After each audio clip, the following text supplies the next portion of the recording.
मैं सोचा था थोड़ा सा इससे और अच्छा हो जाए। ओके, बिस्मिल्लाहिर्रहमानिर्रहीम। Height of the projectile,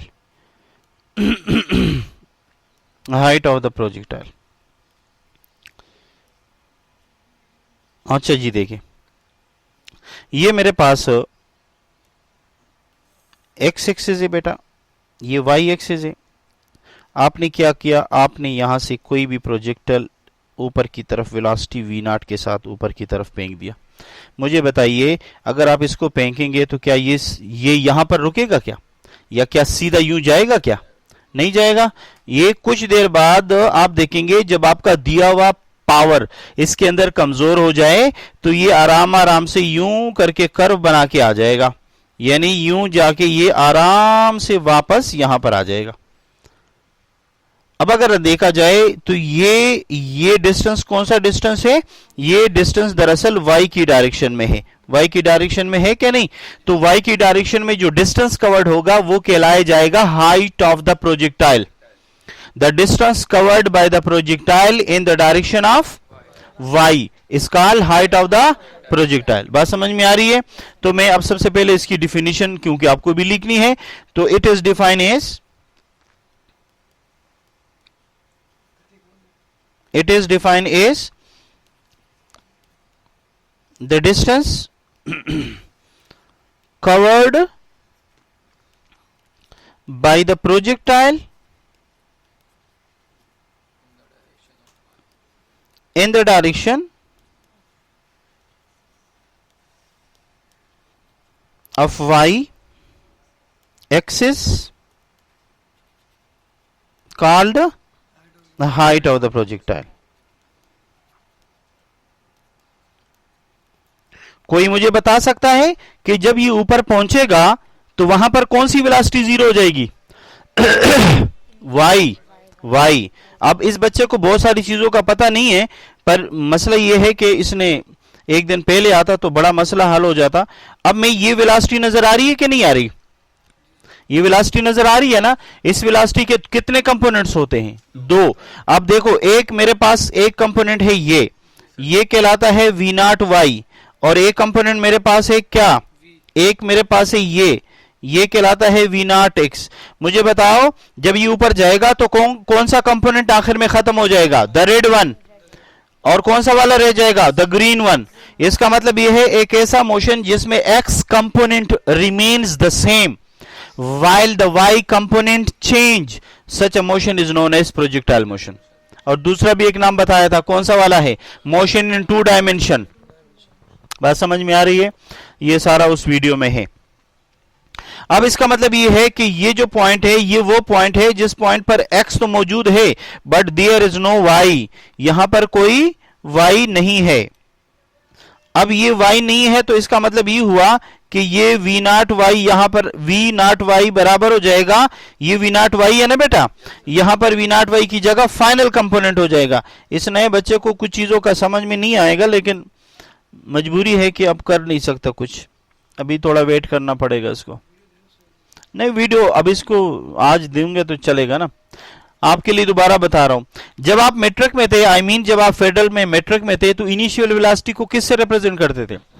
federal में तो बहुत सारे वी नॉट से भी रिप्रेजेंट करते हैं, लेकिन जनरली क्या है वो है वी आई से। हाँ, लेकिन फर्स्ट ईयर में आप इसको वी नॉट से रिप्रेजेंट करेंगे, और फाइनल को वहां पर तुम वी एफ से रिप्रेजेंट करते थे, यहां पर तुम वी से रिप्रेजेंट करोगे। अगर तुम x को ले रहे हो तो इसके साथ x x लगाओगे, अगर तुम y ले रहे हो तो इसके साथ y लगाओगे।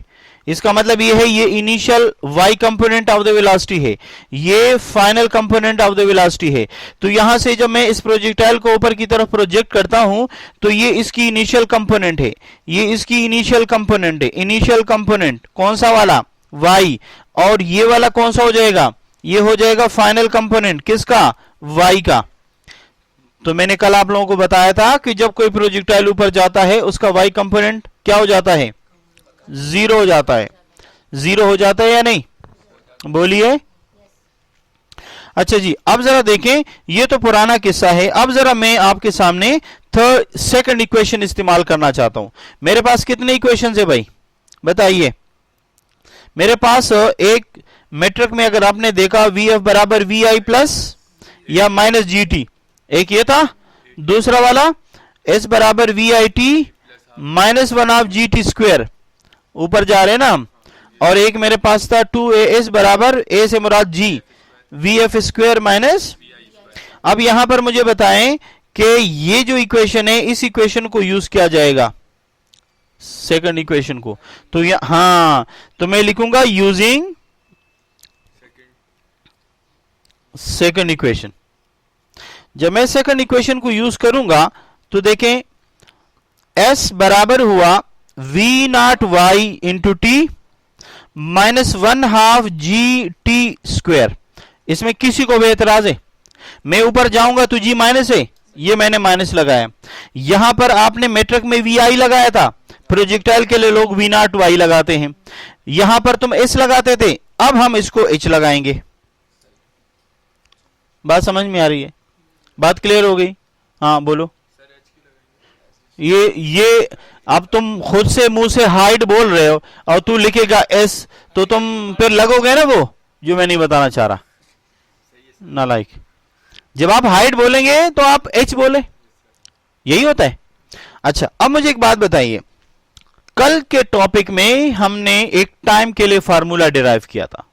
वो फार्मूला क्या था कि प्रोजेक्टाइल यहां से यहां तक जाने में जो टाइम लेगा, प्रोजेक्टाइल यहां से मैक्सिमम हाइट है ना ये, तो यहां और यहां यानी ये वाला टाइम कहलाता है the time to reach to the maximum height. इसके लिए हमने कल एक फार्मूला डिराइव किया था, फार्मूला याद है? हाँ, तो लिखना एज वी नो दैट, क्या हम जानते हैं t बराबर है v naught sine theta upon g. अब ये जो t नजर आ रहे हैं यहां पर भी और यहां पर भी, सब्स्टिट्यूट कर दो, लगा दो। इस t को यहां भी लगा दो, यहां पर भी लगा दो। यहां लगाएंगे तो देखिए जो मिलेगा, it's the height of the projectile. ये देखें, हाइट बराबर रहा वी नॉट वाई अपनी जगह, और ये देखिए v naught sine theta divided by g. एतराज तो नहीं है? माइनस 1/2 अपनी जगह पर, जी अपनी जगह पर, और इसकी जगह फिर लगाया v naught sine theta upon g का होल स्क्वायर। किसी को एतराज है? ये स्क्वायर यहां पर लगा दिया मैंने, बाकी यहां टी की जगह मैंने ये लगा दिया और इस टी की जगह भी मैंने लगा दिया। डन है? ओके की रिपोर्ट है। अब जरा आगे चलें। अब मेरे पास h बराबर हुआ वी नॉट वाई, किसके बराबर है? जब हम मेट्रिक में थे तो एफ वाई बराबर था एफ साइन थीटा। एतराज तो नहीं है? तो अगर इस f को वी नॉट से रिप्लेस कर दूं तो इसका मतलब है वी नॉट वाई बराबर हो जाएगा वी नॉट साइन थीटा। तो यहां पर मैंने लगाया वी नॉट साइन थीटा, लेकिन एक वी नॉट साइन थीटा तो अंदर भी है, तो दोनों मिलकर स्क्वायर बना देंगे और नीचे आपके पास जी अपनी जगह आ गया। इसके बाद माइनस 1/2 जी अपनी जगह, और ये देखें क्या ये v naught sine theta whole square हुआ, और क्या नीचे इस जी का स्क्वायर हुआ? बोलिए, एतराज है आपको? है कोई सवाल है? ये इसके साथ कैंसिल हुआ, कर सकता हूं या नहीं? ये 2g है, ये 1 है, एक किस कैंसिल हो जाएगा तो कितने बचे? 1 बचा। अब जरा दोबारा लिख के दे रहा हूं, हाइट बराबर रहा वी नॉट का स्क्वायर फिर sine square theta divided by g, minus 1/2 अपनी जगह v naught square sine square theta divided by g अपनी जगह। गलत किया? बिल्कुल, स्क्वायर ले लिया। मुझे ये बताइए क्या इनमें से कोई कॉमन ले सकता हूं मैं? जी कॉमन ले सकता हूं। क्या? V naught square sine square g common ले सकता हूं। यहां पे क्या बचा? यहां पर सिर्फ 1 बचा, माइनस बचा, और यहां पर 1/2 बचा। किसी को एतराज हो तो बताएं। नहीं है? अच्छा, एक और तरीका भी है, लेकिन पहले इस तरह बताता हूं। अब बताओ मुझे, 1 से आधा निकलेगा तो आधा ही बचेगा ना, तो यहां लिख दिया मैंने h इज इक्वल टू 1/2, और इसके बाद ये लिखा मैंने v naught square sine square theta divided by g, and this is the formula for height. बात समझ में आई? मैं ये बताना चाह रहा था कि अगर आप इधर देखें तो यहां 1 नजर आ रहे, तो अगर इस 1 से ये आधा निकालेंगे तो आधा ही बचेगा ना भाई। इस 1 से ये आधा निकालेंगे, ये देखो ये एक रोटी, ये आधी रोटी, तो एक रोटी से आधी रोटी निकलेगा तो आधी रोटी बचेगी ना, तो इसको पूरे को रोटी मान गए ना भूखे। बात समझ में आई? बताओ इसमें कोई सवाल? अब इस पर मैं साथ एक एडजस्ट न्यूमेरिकल करना चाहता हूं। इस पर न्यूमेरिकल कैसे आएगा? न्यूमेरिकल यूं आएगा, आपसे कहेगा भाई देखो ये मसला है, आपके पास एक प्रोजेक्टाइल है और उसकी इनिशियल वेलोसिटी फर्ज करे 11 मीटर पर सेकंड है, और उसने कितना एंगल बनाया? उसने बनाए एंगल 45 डिग्री। बताओ कितनी हाइट तक जाएगा? तो सिंपल सी बात है, देखो इनिशियल वेलोसिटी दी है, आपको एंगल दिया है, मालूम करना कोई मुश्किल है? लेकिन आप ऐसे करेंगे, सबसे पहले डेटा में इनिशियल वेलोसिटी आपके पास कितनी है? 11 मीटर पर सेकंड। आपके पास एंगल कितना है? 45 डिग्री। रिक्वायर्ड क्या है? हाइट। नीचे फार्मूला कितना है? फार्मूला लिखो, फार्मूला है आपके पास H बराबर है V naught square sine square theta divided by 2G। लिख सकता हूं या नहीं? अब आप इसमें सब्स्टिट्यूट करें तो ये हाफ ही तो है अंकल। ये H बराबर रहा 11 का होल स्क्वायर, इसके बाद साइन का 45 का whole square divided by 2 into 9.8। अगर कोई अकलमंद का बच्चा कहे यहां माइनस लगा दो, हाँ उसे बोले भाई जब हम ऊपर जा रहे थे तो वो नेगेटिव हम अपना इस्तेमाल, अपना कोटा हम पूरा कर चुके हैं। हाँ कैसे आप हमें उलझा नहीं सकते हैं? बोल सकते हैं ना भाई, तो ऊपर जा रहे हो तो लगाओ नेगेटिव। अब उसे बोले क्यों लगाओ भाई, मैं पहले जब डिराइव कर रहा था तो उस वक्त मैं मान चुका था। भाई तू मान चुका है या नहीं? अगर तुमने यहां नहीं लगाया हो तो वहां फिर लगाना पड़ेगा। लेकिन अगर तुमने फार्मूला डिराइव करते वक्त उसका ख्याल रखा है कि हमने जी को नेगेटिव या पॉजिटिव रखना है, तो फिर आपने न्यूमेरिकल हल करते वक्त इसका ख्याल नहीं रखना है। समझ में आ रही बात? ओके ओके की रिपोर्ट है। ओके जी, so your H is 11 1 to 1 हो गया, और साइन 45 जो भी आपके पास निकलेगा और 2 इंटू 9.8 जो भी आपके पास होगा, जो भी आंसर आएगा यू जस्ट राइट मीटर। बोलिए किसी को कोई प्रॉब्लम? वालेकुम अस्सलाम।